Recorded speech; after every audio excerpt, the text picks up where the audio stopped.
Kimmer. I'm a public information officer for the Hamilton Police Service. We're here today to provide a significant update in the investigation into the disappearance of Shalini Singh. Speaking today will be Detective Sergeant Dale Reed, who will provide a detailed overview of the case and the latest developments. Following his remarks, we will open the floor for questions from the media. And I now invite Detective Sergeant Dale Reed to the podium. Daryl.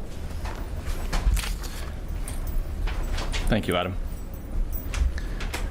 On Tuesday, December the 10th, 2024, Shalini Singh was reported missing to the Hamilton Police Service by her family. The last known contact with her was approximately 7:10 p.m. on December the 4th.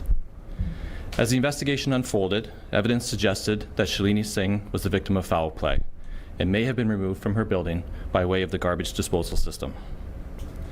Using GPS data, investigators identified an area at the Glanbrook landfill site where waste from her building had been taken during her disappearance. On Monday, February 24th, Hamilton Police began a coordinated search of that targeted location. On Wednesday, May the 21st, partial human remains were located during this search. Last Friday, on June 20th, DNA analysis from the Center of Forensic Sciences confirmed that those remains were those of Shalini Singh. Later that day, 42-year-old Jeffrey Smith of Burlington, Shalini's common-law partner at the time of her death, was arrested without incident. He has now been charged with second-degree murder and indignity to human remains. Mr. Smith made his first court appearance Saturday morning. The search of the landfill site is still ongoing and is expected to be completed this Friday, June 27th. Shalini Singh's family have been informed of the development and are receiving support from our Victim Services Unit. At this time, they have requested privacy as they process this tragic news. With that update, I'm free to take a few questions. Can you say where he was arrested? Yes, he was arrested in Burlington. At a residence on the street? In a parking lot nearby. Previously you said that he's never cooperated with police. Is that still true? Yes, it is. Is the search in the landfill still ongoing? Yes. Unfortunately, there's some heat conditions coming in this week, but we have targeted for Friday to be completed our area. We'll reassess that as the week goes on to see if we need more time or not. Have any additional remains or evidence been uncovered at the landfill? Not at this time, no. Why the charge of second-degree murder? I can't really get into the facts of the case because now there's a court process and there's a publication ban in court. But what I can say is in order to prove first-degree murder or to lay that offense, you need certain elements, and those elements were not in existence here, such as planning and deliberation. Do you believe that she was killed on the night of December 4th, shortly after her last contact with family and friends? Yes, it's our belief it was during the night of the 4th into the morning of the 5th. Do you believe a weapon was used? That I cannot say at this time. Can you say anything about their relationship prior to the homicide? If there have been any concerns or police reports or anything like that? Yes, we've released before. There's no prior police involvement with this relationship. I know Shalini and Mr. Smith were together for approximately 5 to 7 years, depending on when the relationship matured into a full-on relationship, but the police were never involved in their affairs at all.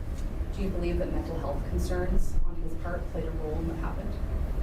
I'm not going to make an opinion on that. I think that's for the courts to sort out, and there is a publication ban, so we'll have to let that court process take effect.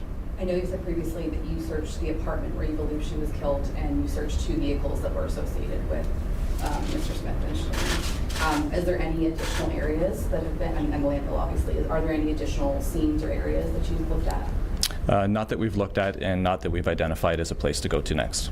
Is there any indication that anybody helped him? No. No, we're not looking for anyone else. We believe this to be Mr. Smith, and that's why we've arrested him. Even after the fact? Yes. Do you have any more information about what he did in the day, because he was initially reported missing with Shalini until he was found, I think, on the 11th. Do you know where he was during that time? I do. We've tracked his movements for approximately a week after she disappeared. A lot of that information is facts that compose our grounds to make the arrest, so I can't get into that, but we were able to track him up until the 11th, when he was then returned to the family residence in Burlington. Do you believe that her body was disposed of through the garbage disposal system immediately following the homicide, or did it happen over a span of time? That I don't know. My suspicions is it happened fairly quickly, but I can't get into further details on that at this point. The indignity charge, are there details that is that simply the fact that she was disposed of through the garbage, or is there more to it? No, mostly around the fact that she was disposed of in that manner. How difficult is the search in the landfill site for possibly more remains? Yeah, we've spoken about this a few times. It's a horrible environment to be searching in. Officers are exposed to all of those elements there. The heat this week is going to make it extremely difficult for them. We were fortunate with the GPS data to have a fairly good identified area to search, and when we started that in February, we've had to reassess the speed in which we searched, and we had to slow down a little bit once the human remains were found, just to make sure we weren't overlooking anything, so that slowed us down again. But it's terrible. There's a lot of garbage there, and we've gone through an awful lot of garbage to get to this point as well. Do you know what weapon was used, or have you found it? That I can't comment on at this time. I wonder if you could just say, I know this is, we've talked a lot about the toll in terms of the actual search of the landfill, but also your officers and wanting to find answers for Shalini's family and find her. Can you talk about that, the impact of that? Yeah, certainly there's a great impact on the officers who are standing out there every day and searching through these conditions. There's a greater impact on the police service as a whole because we're removing those resources from the front lines in a lot of cases. But the officers have steadfast. They have shown up Monday to Friday, weather permitting. And this is not only about resolving an investigation, but it's about giving answers to a family who have waited a very long time to get to this point. And even though they've waited this long and the moment has built up to this, it still is a shock to them to get the confirmation. And we are trying to get every answer we can for their family. Okay, thank you very much. Sure, thanks. That will conclude today's news conference. Thank you so much.